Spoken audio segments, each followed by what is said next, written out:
Le psaume 136, 136 en grec, 137 en hébreu, qui a donné naissance à une chanson de Bob Marley, By the River of Babylon, qui est un classique du reggae, auprès des fleuves de Babylone.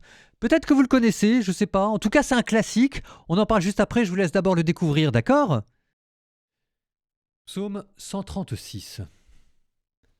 Au bord des fleuves de Babylone, nous étions assis et nous pleurions, nous souvenant de Sion.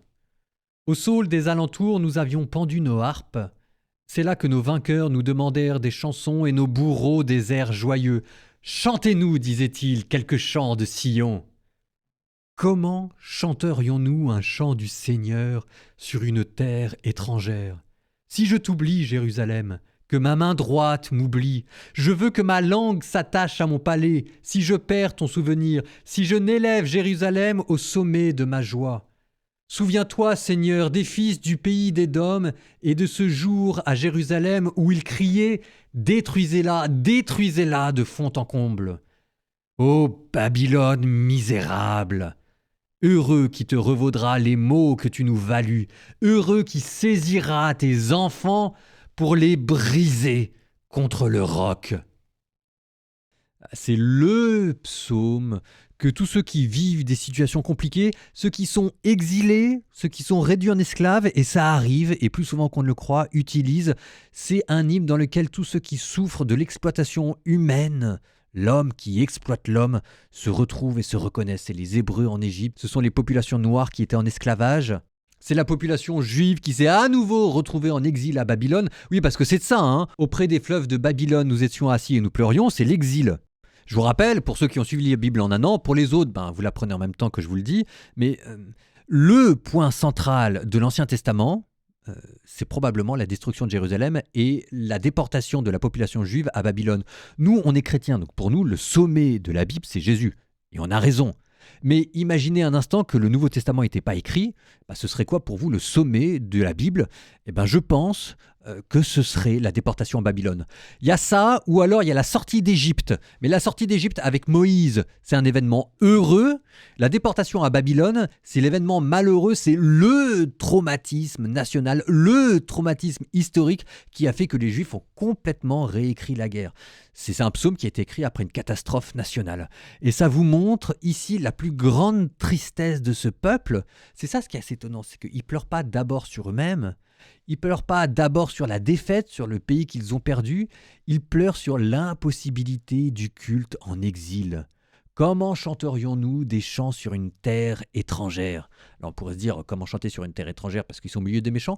Pas uniquement. C'est parce qu'à cette époque-là, dans la tête des Juifs, il fallait être à un certain lieu, à un certain endroit pour prier. Il fallait être dans le temple de Jérusalem.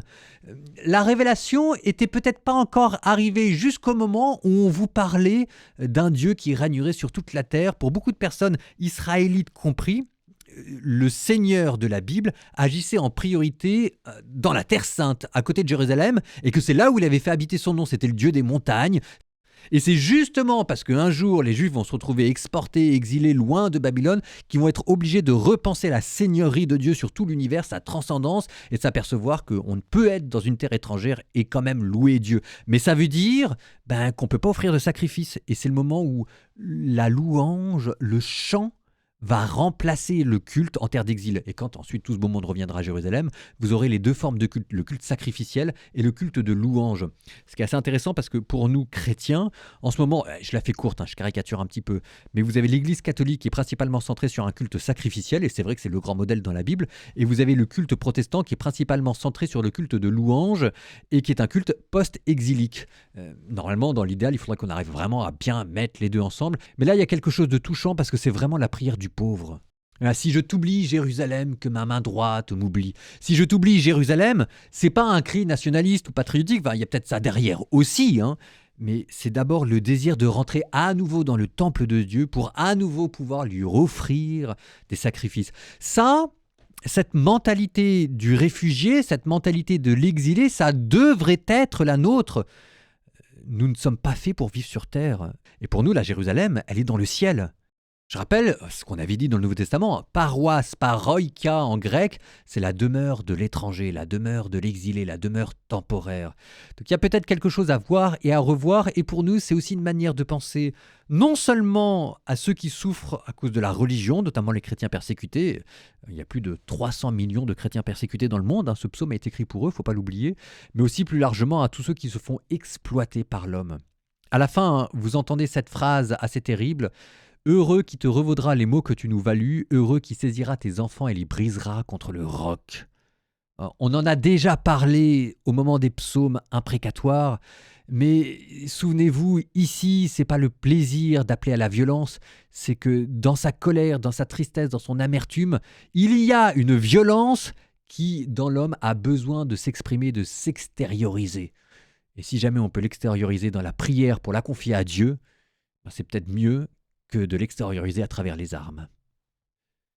Psaume 136. Au bord des fleuves de Babylone, nous étions assis et nous pleurions, nous souvenant de Sion.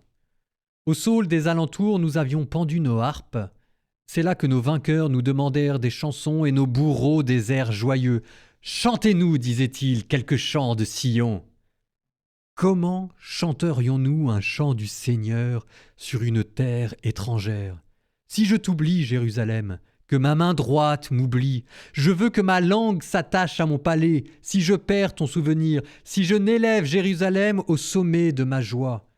Souviens-toi, Seigneur, des fils du pays d'Édom et de ce jour à Jérusalem où ils criaient « Détruisez-la, détruisez-la de fond en comble !»